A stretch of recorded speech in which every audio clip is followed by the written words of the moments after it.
While in custody in the Dallas jail, Ruby wrote a letter to a friend of his. Now, we've just received a copy of this letter that was sent to a Dallas policeman named Joe. It was from Ruby while he was in the jail. Someday, Joe, you will find out what President Johnson is, what he had to do with the assassination. One thing for certain, Joe, he couldn't stand a polygraph test. In the same letter, he tells his friend, try to get the book A Texan Looks at Lyndon, and you'll find out what type of person Johnson is.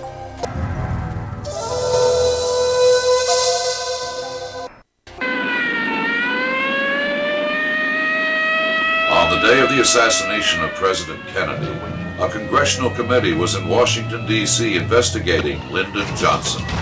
Johnson was facing charges from his involvement with Billy Saul Estes and Bobby Baker. The committee had accumulated enough evidence to have charges brought against Johnson. Immediately following the assassination of President Kennedy, Johnson had the committee findings sealed from scrutiny, even from Congress itself.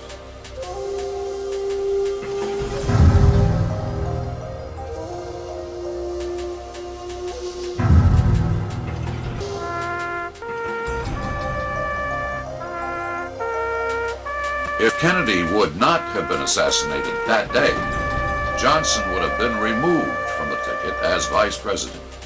Johnson's political career would have been over. He would have been a ruined man with the possibility of facing prison charges. Before Air Force One left the ground, Johnson was sworn in as president. As Johnson turns and smiles at Albert Thomas, Thomas winks at Johnson.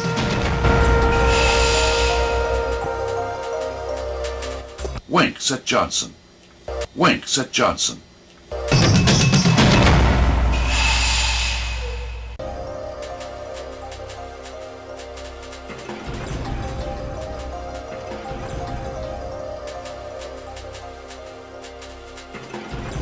Jackie Kennedy was in total shock, when at the same time, Lady Bird Johnson was all smiles.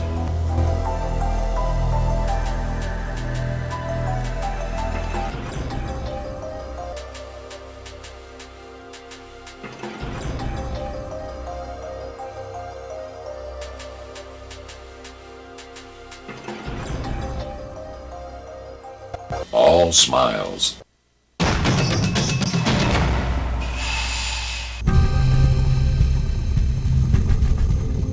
Lyndon called me unexpectedly. I was ready to go down to the Red Courthouse to meet these people.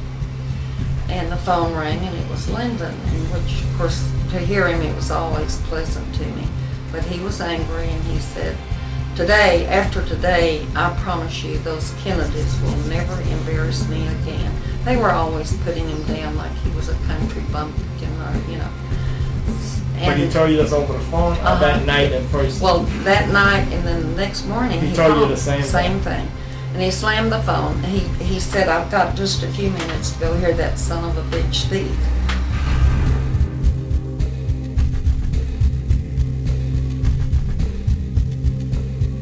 I met him on New Year's Eve in 1963. I told him, I said, Lyndon, I'm deeply disturbed. Did you, or have you, or are you involved in the assassination of John Kennedy? People are saying it was you that did all this. He became very irate and told me at that time that he had told me too much. I saw too much and I shouldn't repeat anything.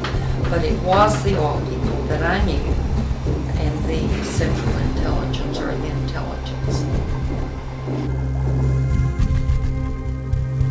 It was a very poor relationship, and he hated the Kennedys as badly as they hated him. It was a real bad situation.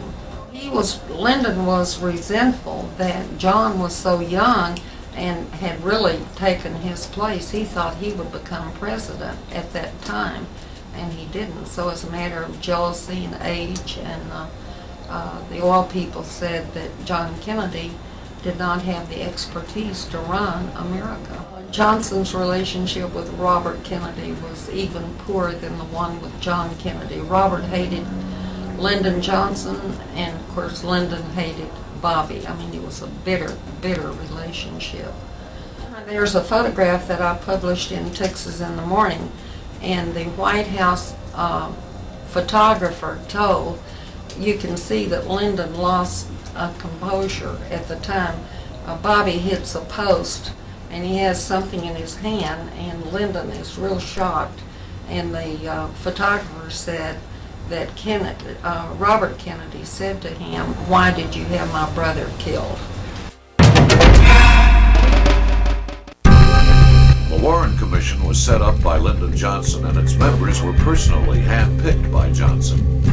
Johnson put Hoover in charge of the actual investigation, giving Hoover complete control of the evidence and therefore the final outcome of the investigation.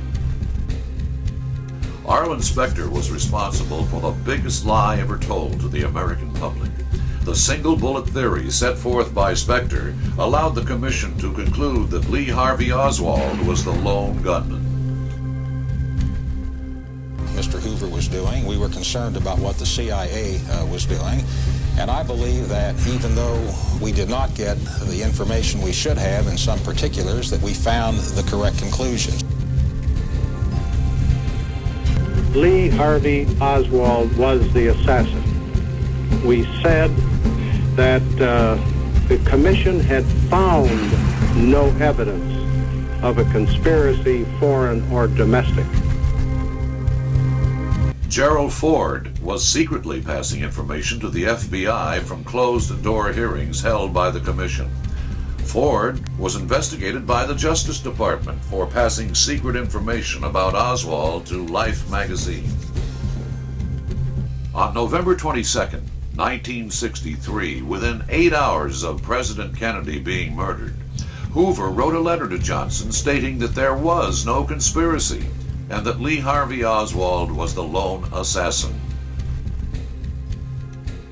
On the very next day after President Kennedy was murdered,